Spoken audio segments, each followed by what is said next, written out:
This reading is amazing. It's 7 verses, got at least 7 lessons in it. Starts out, he told them a parable. Can a blind man lead a blind man? Will they not both fall into a pit? Isn't that what we're seeing in our society in so many ways? Isn't that what we subscribe to in our society in so many ways? Who are you following? Who are you following? I think it's important for us to step back from time to time and say, okay, who's leading? And who are we following? And where are we going? And have we fallen into a pit? And if we have fallen into a pit, do we even know we've fallen into a pit? Jesus goes on to say, lesson number 2, why do you see the speck that is in your brother's eye, but do not notice the log that is in your own eye? So much judgment in our culture. There's so much outrage about other people's shortcomings. But when is the time when we as individuals pause and say, okay, what are my shortcomings? And when is the time when we as a culture pause and say, what are the shortcomings of our culture? What are the shortcomings of our society? And do we have the courage? Do we have the character? Do we have the virtue to address the shortcomings both in our own lives and in our society? Or will we continue to just continue on like hypocrites, Jesus' word, not mine, and just pointing out other people's faults and failings, weaknesses and shortcomings? From there, Jesus pivots. We're still in the same reading, 7 verses. He says, for no good tree bears bad fruit. No good tree bears bad fruit. One of the most famous phrases in the scriptures.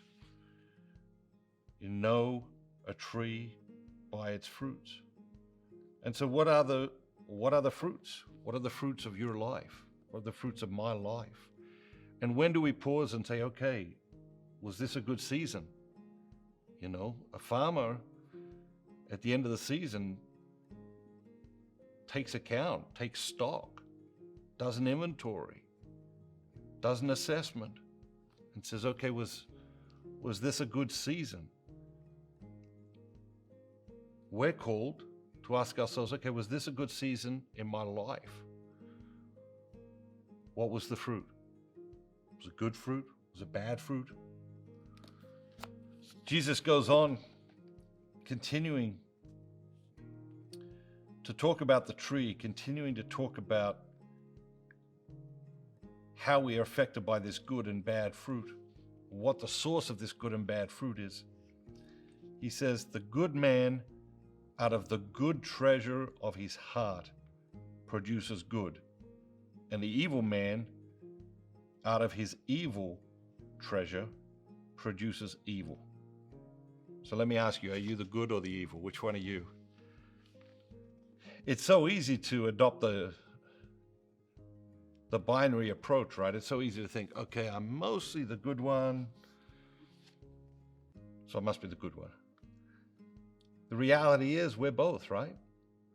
The reality is sometimes we bring forth good fruit, sometimes we bring forth bad fruit. Sometimes we bring forth from the good treasure in our hearts, and sometimes we bring forth from the bad treasure in our hearts.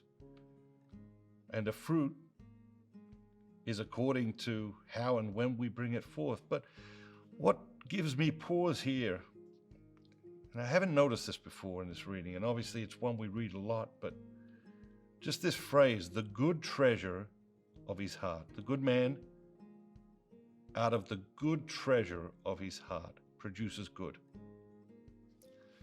What is the good treasure of your heart? And what are you doing to add to the good treasure of your heart? If that's where we draw things from, if that's where we draw our words and our thoughts and our actions is from this good treasure in our hearts, how do we add to that good treasure? And what are you going to do this week differently than last week to add to the good treasure of your heart so that you can go forth and draw from that good treasure a different type of word, a different type of behavior, a different type of thought, and leave the world a better place for it.